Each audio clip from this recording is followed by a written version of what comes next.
Hola, bon vespre. En primer lloc, donar les gràcies per donar veu a Mallorca. I allò primer que crec que s'ha de dir és que estem guanyant. Estem guanyant, a pesar que la vaga indefinida ara hagi quedat suspesa, a pesar que ens reprimeixin, a pesar de multes, a pesar de governs intolerants, de governs que no dialoguen, estem guanyant. Quan guanyem, no podem tornar a la situació d'abans perquè no era paradigma de res. Hem d'exigir a Mallorca i a tot el país que les assignatures siguin un 100% en català.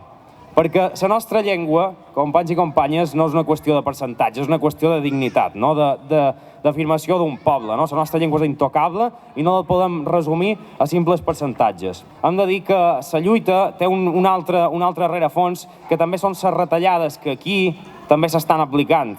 Que aquí governs que són autèntics enemics del poble, com Convergència aquí o el Partit Popular allà, estan retallant en educació, en ràtios d'alumnes, augmentant el ràtio d'alumnes a les classes, retallant professors, retallant sous i pagues extra. Això ho fan governs que són enemics del poble. I aquí no hi ha distinció entre Bauzá o Artur Mas. Són igual d'enemics del poble. Uns podran retallar en llengua també o intentar exterminar la nostra llengua, però l'Assemblea de Docents i tota la comunitat educativa també està denunciant aquestes retallades, aquest atac en el model democràtic educatiu, com els atacs en el Consell Escolar, etc. Aquest país existeix des del moment en què hi ha una caixa de resistència que ha arribat en els més de 370.000 euros per les aportacions que ha fet gent de tot el territori.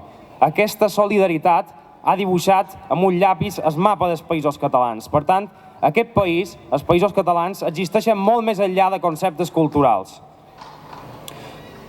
També dir que aquest país s'ha d'entendre com un sol país. No pot ser que una persona que viu a Alcanar se desentengui d'allò que passa a Vinaròs.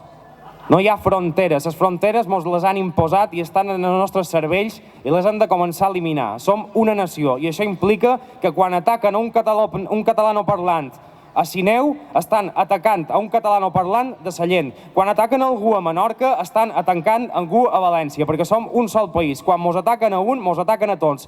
I si la defensa de la llengua no la feim entre tots els països catalans, no anirem enlloc. Catalunya no és una nació. La nació completa són els països catalans. Per tant, o anem units o mos enfonsarem plegats. Quan parlam de rimes de país, quan deim que a les illes només hi ha peperos i guiris, estan parlant de rimes de país. Hem de començar a suprimir aquest concepte de rimes de país. Perquè el Principat de Catalunya o les 4 províncies estiguin més avançades en el tema de la sobirania no vol dir que estiguin per damunt ni vagin a un altre ritme. Perquè l'únic lloc del país on hi ha hagut una vaga de docents indefinida amb un 100% de participació ha estat a les illes. Hem de començar a canviar aquest concepte de ritmes, d'estar uns damunt dels altres, sinó que hem de pensar que tots anem a una. I uns ho fan a través d'impulsar una consulta popular per l'autodeterminació i uns altres ho fan donant suport a una vaga indefinida de mestres que ha suposat milers d'euros de pèrdues a cada un dels professors i milions d'euros de pèrdues entre tots. Res més a dir, només que continuï aquesta lluita, que la vaga de docents, que ara està suspesa però que la lluita continua, s'estengui arreu del territori i que somriu que guanyarem.